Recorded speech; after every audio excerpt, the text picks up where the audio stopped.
It's the stroke of midnight. Welcome to Blind Girl After Dark, where the lights go down and the real stories come out. People think they know exactly who I am the moment they meet me, and they're almost always wrong. This is episode 3, the craziest assumptions people make about me. Now, y'all already know. Go get the wine or the ice cream because it's late night, the sun has gone down, and it's time to have some real talk. Now, because I'm blind, people assume I'm quiet and reserved. When the truth is, I'm the loudest of all my friends. And most of the time, when we get into some dumb shit, it was my idea. No lie, people assume I'm shy. I was the first one to get invites in high school when we had house parties. For real, I was the first one to get on the dance floor. I knew how to do everything. Pop, lock, and drop it. Peanut butter and jelly. Lean with it, rock with it. Shoulder lean. All that early 2000 shit. My best friend taught me all that shit. And I used to burn up that dance floor like I was auditioning for American Idol. I've been called innocent, timid, mousy, purr, sweet, soft-hearted. Sparrow would never. Yes, the fuck she would. Sparrow absolutely would. I'll torch half the block if you press the right buttons. Y'all just don't know. What you need to assume is that I'm dangerous. And what I mean by that is I'm unstoppable. I've always been the adventurous type, the curious type, the risk taker. And that definitely started in childhood. I remember, y'all know I love my stories. I was 10 years old, and my neighbor next door, she had a trampoline. And we used to put dishwashing liquid on the trampoline and then put the water hose on top of it to make it slippery when we jump. Now, y'all, that's dangerous as hell. All it would have taken is for one of us to slip, bust our head on that metal bar. And this was the old school trampoline too. Ain't had no fencing around it. I used to jet ski in my backyard. By no means were we rich. Oh no. In fact, they broke down like every other day. They were useless most of the time. But when my dad did fix them up and we got a little time to ride, I used to flip them over in the water. No life jacket, y'all. Because I thought it was fun. I used to get my bicycle and pop wheelies on the block because I thought it was cool. So I've always been that person. And it just followed me into adulthood. Like, by no means am I advertising this or promoting it. But I've tried psychedelics. And I've been to swingers clubs. Oh yeah, multiple. That's a story for another day. It was a movie. My best dates were guys who picked me up on motorcycles. When I was able to get on the highway and just fucking fly 120 miles an hour with my braids whipping behind me, feeling the wind on my face, screaming like a banshee. I'm always surprising people because the assumptions y'all make are almost based off my disability. And I for real want to run through some of my favorites. So here we go. So these are some that I've been told before. Some of my favorite assumptions. This is a common one. People think because I'm blind, I can't cook. Y'all assume I don't know my way around the kitchen. I am not Stevie Wonder, and I don't have Stevie Wonder money. You think I got a personal chef? Well, I don't know if he got a personal chef, but he can afford one. I can't. I had to learn how to cook. And baby, I can throw down. My place is the place to be for Thanksgiving. I'm talking sweet potato casserole with the marshmallows on top, yellow rice with crab meat in it, spicy cabbage, cornbread dressing with chicken, 3-cheese mac and cheese, sweet and sour meatballs, cornbread casserole.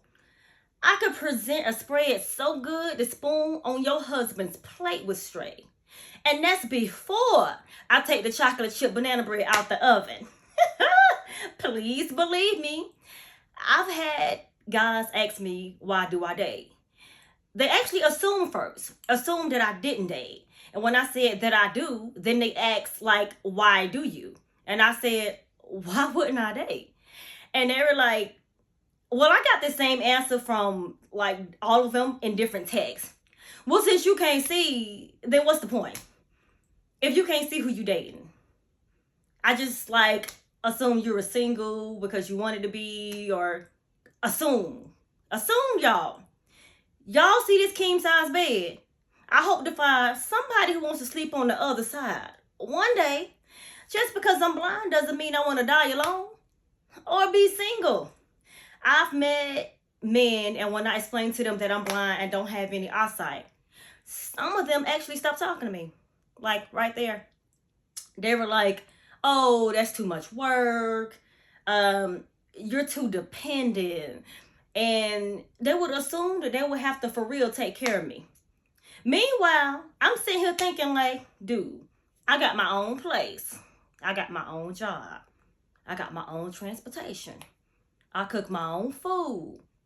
There ain't much of Nathan you can do for me. I would like you to take some of the load off.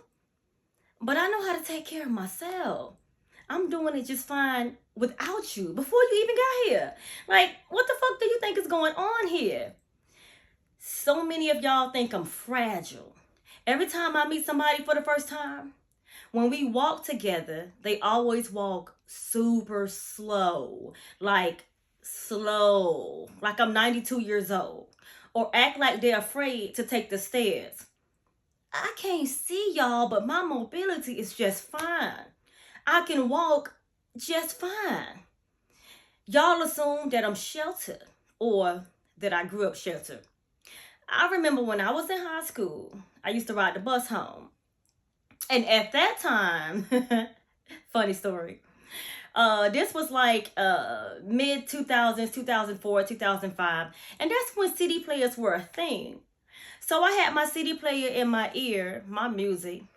And I remember listening to a rap song and kind of saying a few curse words as I was like, spitting the lyrics. And the kids around me all got quiet. And they were all like whispering. And I can hear them whispering. And they were saying shit like, oh my gosh, did she just say a curse word? Oh, she cursed? I didn't know she cursed. She used profanity. And I'm thinking like, yeah, I cursed like a fucking sailor. So just to fuck with them every day, I would get on the bus every day and put my earphones in and rap the dirtiest lyrics I could find.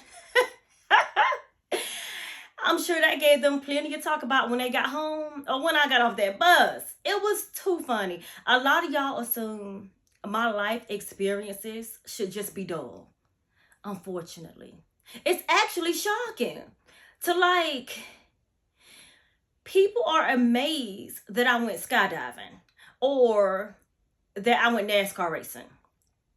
Like, my life experiences don't need to be any different from anyone else who loves adventure and that can see. Y'all are only separating because I can't see. That's the difference. And here's the real talk. People categorize my personality before they even know who I am because of my disability. Because I'm blind. They assume and then put labels on my back like a fucking store clerk. And the assumptions say more about y'all than me. I would hate for some of y'all to go blind. Oh my gosh. Some of y'all, if y'all were in my shoes, y'all would just roll over and die. Or just give up. Just utterly quit. Just be hopeless. Because if y'all assume this shit about me, I can only imagine y'all apply this to yourselves if y'all were in my shoes. So the takeaway for this episode is, don't let the world define you. Don't let them assume who you should be, what you should be.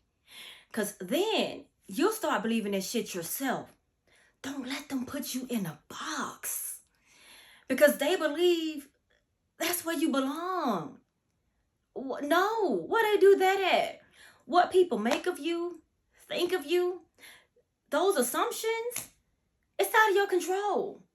However, every day you can prove them wrong instead of validating what they already believe.